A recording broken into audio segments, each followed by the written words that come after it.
Hey there, I am Meredith Noble, co-founder of Learn Grant Writing, where we help those that are burnt out in their careers become paid, well-paid grant writers with a flexible lifestyle. All right, so the topic of how to push past our comfort zone to grow both personally and professionally. Here's the deal. I actually hate the way that question is worded because I don't know about you, but I'm done with pushing and forcing and trying to make everything happen and needing it to happen. All of a sudden I realized, why is it that I need to double my business every single year? Why is it that I need to hit this certain revenue level, or we need to do all of the things that we claim that we need to do? Most of that, if not all of it, is a self-imposed pressure. And it's not to say that we don't want to have ambitious goals, because let me tell you, I got those for days. But there is something about saying, rewording the question about what are 5 ways that I could expand into my comfort zone, beyond my wildest dreams, so that I can grow both personally and professionally in ways I could not have imagined. Can you imagine how different does that make you feel, that question versus the concept of how can I push through it so I can get through my fears in this scary zone, right? Okay, so here is sort of the 5 questions that I like to ask myself when I'm in this space or coaching for it. 1, where am I safe? There's a reason that we don't get out of lousy relationships when we, like, for instance, if something else isn't feeling safe and secure, right? Or like if I feel solid at home, I feel like I can take bigger risks at work or out in playing and doing maybe a big race because I feel like I can train for it because I'm supported. So it's really important to say and look at yourself of, where do I have safety and where am I feeling into that in my body, so I'm not always feeling scarcity. One of the other examples I can give is 6 months into when our course launched, the Global Grant Writing Collective. Alex and I took our annual retreat. We went to this little fishing village in Alaska. And I remember telling her, I'm like, this is the first time I felt like my shoulders could seriously come down. We had enough revenue to cover our costs and then some. We were growing. Everything was working. And so that allowed me to finally feel safe. And I want you to be able to identify, where am I safe so I can take risks elsewhere? 2, where are my blockages? This isn't easy. I'm working through this right now. It's lifetime work. Okay. This book has changed my life and I'd like to recommend it to you as well. So, Bending Reality: How to Make the Impossible Probable by Victoria Song. And I'm not going to give away all the punchlines, but essentially, it's a really interesting way to build the capacity in ourselves to actually allow ourselves to feel contraction and not just try to push it away, like I certainly do, and then take that in to then release and process it to make room for expansion and ease. So one of the areas that I see people get stuck is, people in our program will make about 70, 80, a K a year, and they're thinking, I want to make more money, but that directly correlates to more work and I'm already maxed out.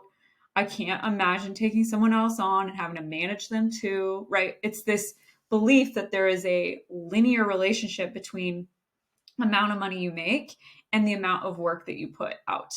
And so they think, you know what, I'm going to keep, what's wrong with keeping a $70,000 a year business? It's fine, except it's not fine, because that does not factoring in the fact that you have costs, you have taxes to pay.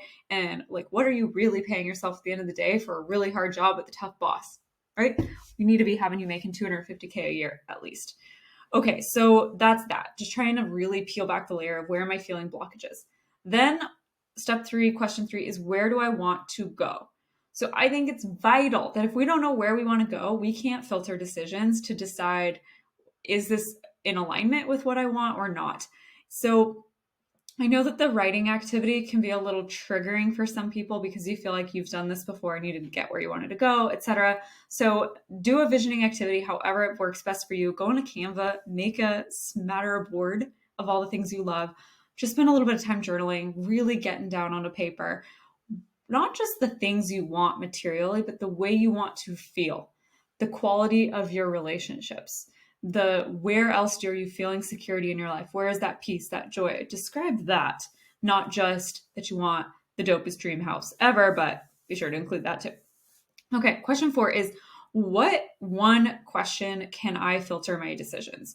So every year I do this, where instead of picking a word or a goal for the year, I pick a question that I can filter the myriad of decisions that we're hit with every day. So At one point in my life, it was I wanted to win this soggy bottom mountain bike race.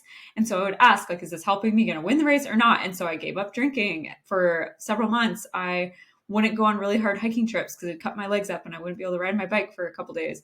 Or right, I made choices even if I was out having a hard time backcountry skiing and my legs were destroyed and I felt so tired and wanted to go home. I'd be like, it's cool, mental training. It's helping me for the soggy. Okay. Then the question became, okay, is this going to help me build $1 million company?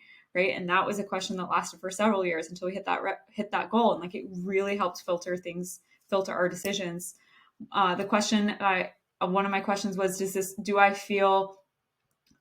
person and or situation make me feel secure? Because if I'm secure, I can be authentic. And if I'm authentic, I'm really living as my truest self.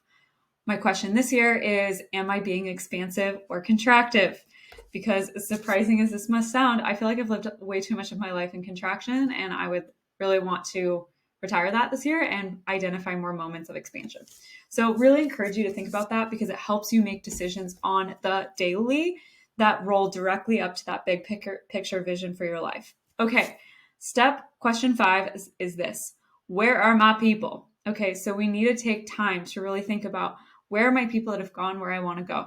So whether that's finding an educational program like we have at the Global Grant Writing Collective, or creating your own little mini mastermind, traveling to a cool conference. I just went to ROI Summit that Rachel Rogers put on. Oh, it was so good. Those are my people. And then another thing is just make the event yourself. So this summer, I'm hosting a summer camp for founders. If you're interested, reach out. And it's specifically designed for entrepreneurs that want to have friendship that is experienced outdoors in a non like over the top bougie luxury way, but just a way to connect on a deeper level. So thinking that through is really key because the people that you're around are going to be the ones that encourage you to push. I don't even like the word push, that inspire you beyond your comfort zone, that inspire you to take bigger action than you knew it was possible, is by that squad. All right. So hope that those 5 tips were helpful as you think about the questions towards honestly blowing past your comfort zone, or at least knowing that you're going to be out of it all the time, but that means you're living the wildest, best life possible. Okay, that's it. See ya.